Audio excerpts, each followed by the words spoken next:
couple of weeks ago I published a video on YouTube showing my first impressions of an air layering pod that I'd used.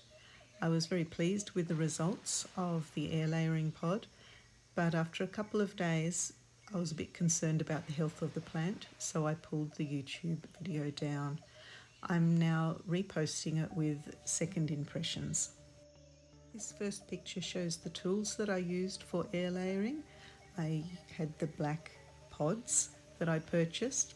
They were quite good. I had a marketing tool that I ended up not using, a sharp knife, and some cocoa coir as the media for growing roots. I chose to practice first on a dwarf fig tree because figs are easier to propagate, and I had several branches on this dwarf fig tree to choose from.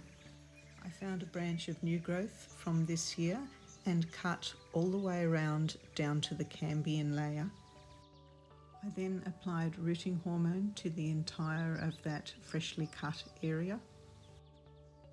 And then it was time to apply the pods. I had already moistened the cocoa coir and put it inside the pod, and then I just wrapped it around the branch that I had just marketed. I used a couple of stationary paper clips to keep the pod closed. It was easy to apply through the hole in the plastic.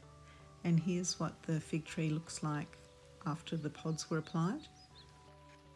After 8 weeks, I thought that the roots were developed enough that I'd be able to cut it off the mother plant and pot it up. When I opened the pod, I found a lot of slaters and earwigs in there, and also found that the coir was a bit dry, even though I had watered it intermittently and the rain had watered it. There were roots developed, not a lot, but some.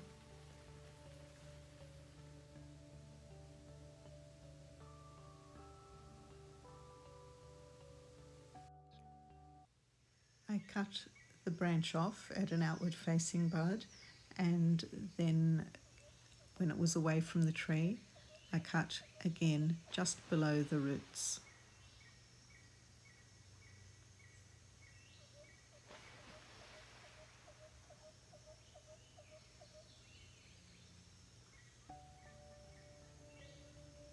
Then I potted it up and thought that it looked pretty nice. I did remove the fruit, but it looked healthy enough to me.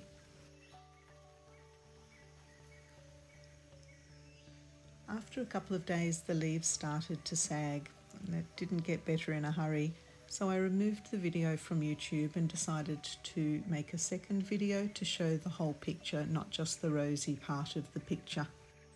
In hindsight, I should have let the roots develop a little bit more before I cut the branch off the mother plant. I had a fairly small root ball for the size branch, and those roots had not yet learned how to work properly. The limb had been getting nutrients from the mother plant rather than the roots at that stage. One of the things that may have saved this plant was the fact that we'd had a fairly cool, wet summer. Had it have been our normal, dry, hot summer, the plant may have totally died. In future, I'll probably still use the air layering pod in its peak growing time over the warmer months, but I'll leave it on for a bit longer to develop the roots more, and also so that when I do remove the limb from the mother plant, it'll be the cooler season rather than a hot season. I removed some of the leaves and kept the plant in the shade, and here is what the plant looked like 2 weeks later. It looks a lot better, just with less leaves. And here is the new plant nestled against the mother plant, and you can see that the leaves have a funny white patch on. That's just because it had a very poor health experience. Those leaves don't look as nice and glossy and healthy as the mother plant's leaves, but that's okay. It's a deciduous plant. Those leaves will go in a month or so, and we'll have new leaves come in spring. Whilst I was looking at the mother plant, I noticed something nice. Not my favourite little photo bomb in the background there, but it's a fig. It's my first fig on this tree. With the recent wet weather and wind, it's torn off and there seems to be an ant there. But I thought I'd take it off and see what it tastes like. I put it beside the teaspoon just as a measurement for size. It was fairly soft, not over squishy, just a bit soft. A couple of ants got inside it somehow, so I rinsed it off, gave it a lovely glossy look, and of course I had to do a bricks measurement, didn't I? It had a bricks of about 15.5. When I looked on the internet, I couldn't find what a fig should have a bricks level of, but I did see some people self-reporting. Some had a bricks of 9, some had their figs with a bricks of 20 something. One person said their fig had a bricks of 45. They were obviously different varieties. 15.5, it's no claim to fame, but the fig probably wasn't quite ripe, and it is the first fig ever on that fig tree. So maybe I should be happy with that.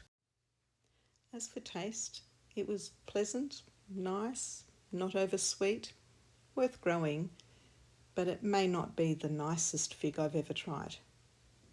Thank you for watching and sharing my journey.